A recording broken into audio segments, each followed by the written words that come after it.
We are expecting a big winter storm coming over the next couple of days. We are supposed to get to -5 to -10 degrees Fahrenheit, which means a lot of my vegetables here in our tunnel may freeze as well. So I'm going to be harvesting most of the things that I think will freeze, like lettuce. Turnips and radishes will keep for a long time in our house, so I'm harvesting those just in case. Definitely gonna harvest our celery. The broccoli is pretty much done, so no need to harvest any of that. I'm thinking what else. We have some winter choy in here. I think that'll last in the ground. So we're just gonna get to work and get started on that and bring it all in. Yay! Yay! Mom, do we have to do a garden tour on Christmas Eve? I don't know. Mom, how about one of our Christmas presents for Christmas Eve and Christmas is no garden tour? Yeah, there is not going to be a garden tour on Christmas. Huge Huge pile of leaves here. yeah! What? Yeah! Celery.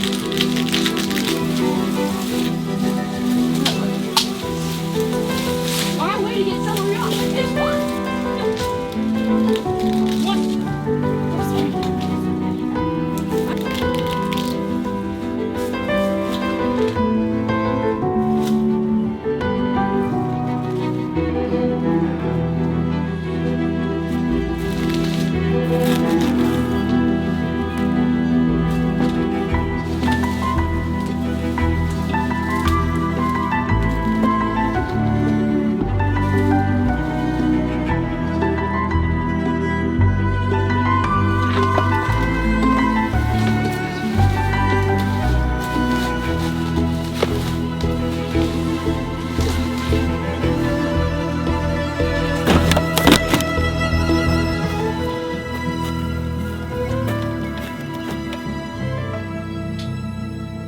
We've wrapped up what we're going to do inside the tunnel, so now next step is I'm going to recover the spinach and this yellow heart winter choy.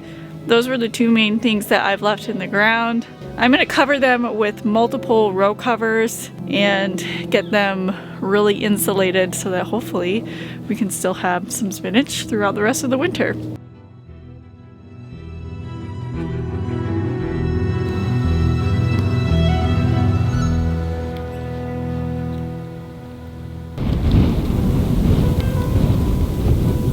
It's been a couple of weeks since we had that big winter storm, and I wanted to show you today how we are using some of the vegetables that we harvested from that storm in some of our meals. And then I thought I would also show you some of the other meals that we are making this time of year in January using ingredients from our pantry.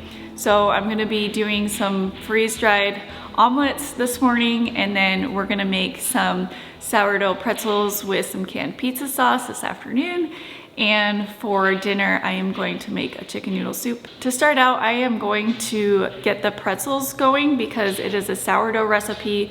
So it does take about 4.5 hours for that to sit and rise and get ready before I roll anything out.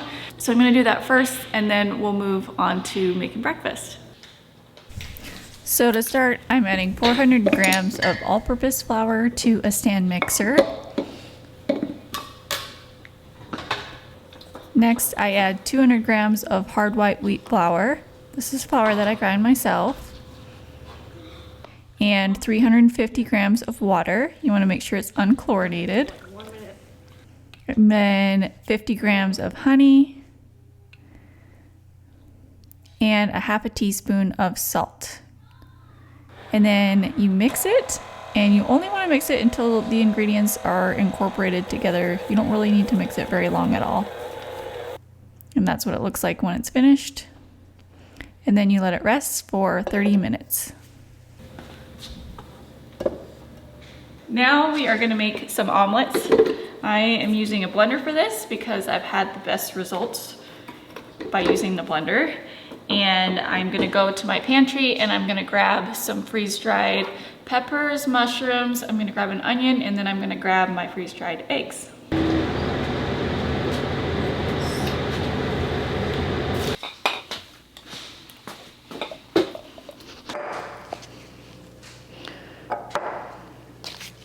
I switched my microphone, so hopefully you can hear me a little bit better now. But I've got all my ingredients here. I've got a regular onion. This is not freeze-dried.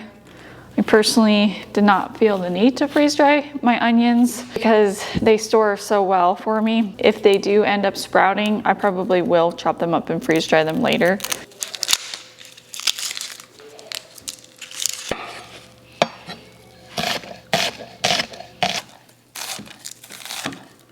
First thing I'm going to do is I just grabbed a pot and I'm going to fill this with a little bit of water, just a tiny bit in the bottom, to rehydrate my vegetables. I tested this both ways, both rehydrating it first and putting it directly into the eggs and rehydrating that way. And we had better results by rehydrating just in water first. So that's why I'm doing it that way. Obviously, you can try it whatever way you would like, but this is what has worked best for us.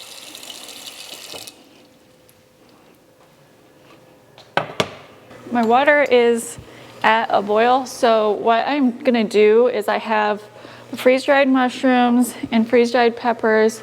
I do not want them whole in my omelet, just personal preference. So I'm gonna break them up as I put them in this water, and then I'll turn off the heat right away. So I did the vegetables first so I could let them sit and rehydrate for a bit while I do the egg part of this omelet. We're gonna be using freeze-dried eggs for this.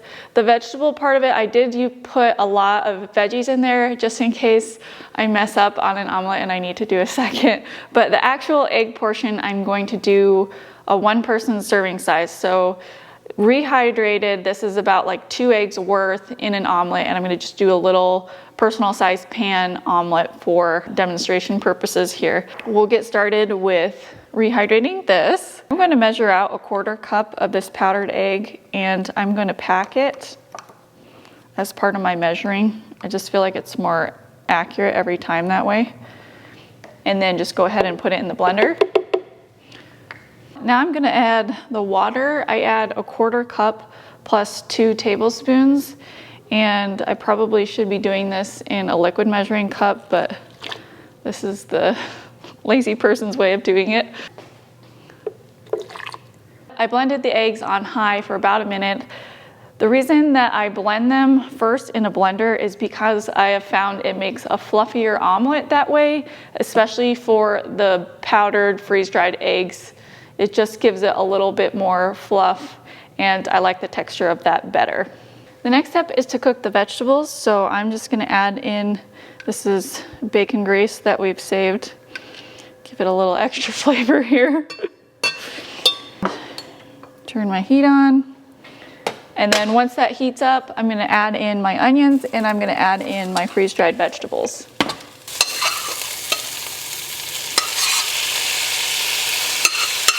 The onions and peppers are all finished. They're delicious just as they are. I added a little bit of salt and pepper, but now I am going to add them into this bowl, and then we'll put the eggs in here first and add the veggies back in.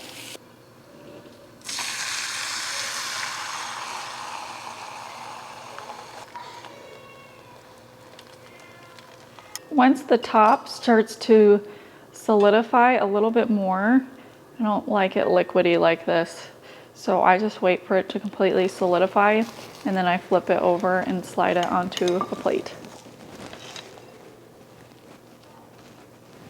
So my kids all already ate. They didn't want to wait for me to finish this, so eating this by myself, but I did want to mention a couple of extra things. The first thing is that you can add in whatever you want into these omelets. Definitely don't have to follow what I did. You can add in bacon or sausage or any other freeze-dried vegetables you have. The other thing is that the eggs do have a slightly different taste, textural difference than regular eggs. So if you're gonna make this, just be prepared for that. It's not bad. Like Cameron says he can hardly taste a difference at all. He says it's more of a texture thing for him. And for me, I can taste just a slight difference. So usually with most of our freeze-dried eggs, we have been using them in baked goods.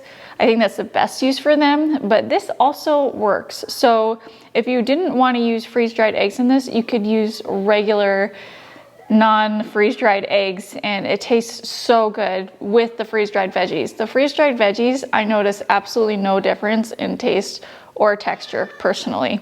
So that is another option. The other thing about this is you can also add cheese, or you could add in milk possibly as a rehydrating liquid. I did not add either of those because I don't eat dairy, but I think it would be really good in this and add a little extra flavor. So you could test that out yourself if you wanted to try it. So just wanted to let you know those couple of things before I move on to the pretzels. After this has set for a half an hour, then you want to knead the dough with a dough hook in a mixer for 5 minutes.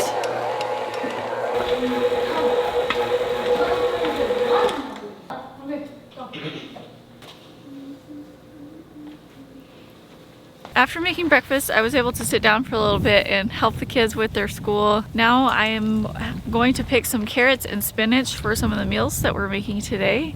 The carrots, Cam picked a whole bunch after that big freeze. They were in really good shape still. It looks like they're pretty much gone. I'm hoping I can find a couple in here because I need some for dinner today. And then the spinach in the tunnel, it is in good shape, so we'll just go ahead and pick some of that.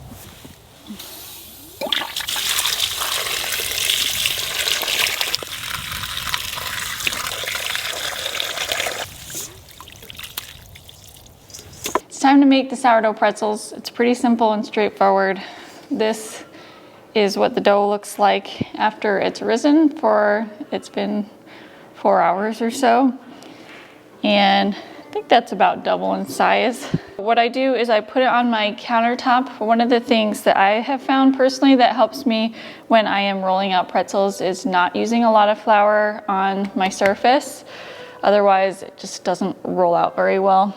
And I already have prepped a baking tray with some parchment paper and a little bit of flour on top. This is where I'm going to set the pretzels. You can do the pretzel bites, which is pretty easy. You just roll it all out and then just snip it into little bits. Or today I'm actually just going to make regular pretzels. So I'm going to start rolling these out.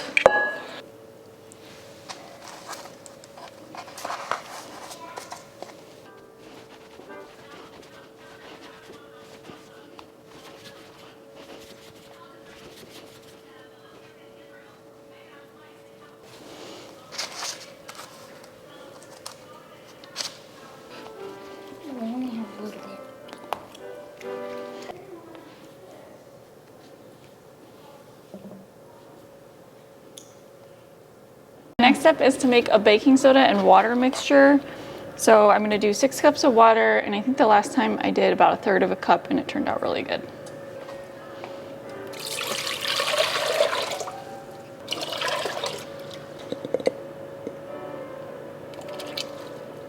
After the water starts to boil, then I take these off the tray and stick them in the water. A lot of times it can splash really bad, so I'll just stick it right on this spoon.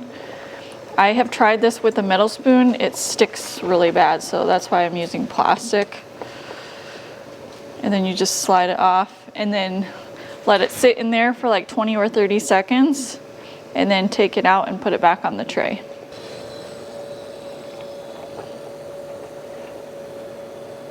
Now for a really important step, the salt. I do not put a lot of salt inside the dough because I put a lot of salt on top of my pretzels. So I salt these pretty heavily with my salt grinder, so it comes out in bigger chunks. I have my oven preheated to 400 degrees, and then I just put the pretzels in there. So you want to put them in the oven for 12 to 15 minutes. I'm going to start at 12. Best case scenario is to have all of your pretzels nice and uniform so they bake evenly. Obviously you saw mine, they were not super uniform. I'm not perfect at it. So we do get a little bit of some are a little more brown than others, but they all taste really good in the end.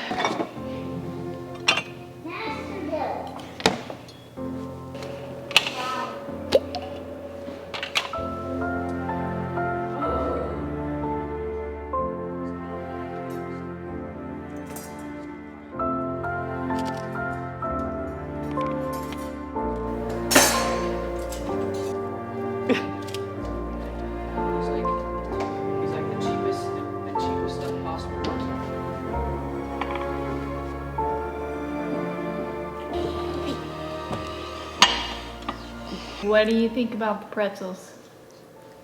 Really, really, Best really thing I've good. ever Really, tasted. really good.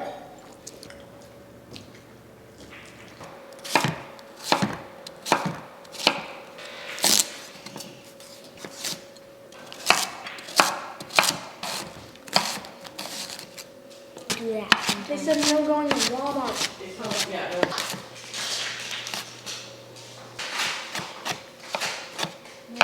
Dinner tonight is chicken noodle soup. It's really quick, really simple for me to make. Usually it comes together in half an hour or less. A lot of times I will already have some cooked chicken in my freezer or turkey, and then I just take that out and I can use it. Today I actually did not have that, so instead I cooked a whole chicken while I was making some of the other stuff. So that's already all ready to go. I just have to take it off the bones and chop it up. I'm going to chop up some vegetables. All of the vegetables come from our homestead. I'm going to be adding onions, carrots, garlic, spinach, some celery, and the turnips. So it's a lot of veggies in this. I'm going to make a lot of soup so that we can have some leftovers. I also have some chicken broth going in the back. We recently butchered our chickens, and when we cut them into pieces to do just like a package of chicken breast or chicken legs or thighs, we take the carcasses and make stock. So over the past couple of days, I've been making some stock, and I already have some right here. I'm just gonna take what I have already in that pot so that I don't have to go through the work of canning it or any of that stuff. So that's what we're gonna use. Whenever I make chicken noodle soup, I am always just using ingredients that we have, so I never really use a recipe. In the bottom of this pot, I put the extra chicken grease from when I cooked it to cook the vegetables in. It has a lot of flavor in it. So this is the turnips, the onions, and the carrots together. And then after a few minutes, I add in the garlic. After those vegetables started to soften up a little bit, I added my celery. I had a lot of celery greens in there, so I didn't want to overcook it.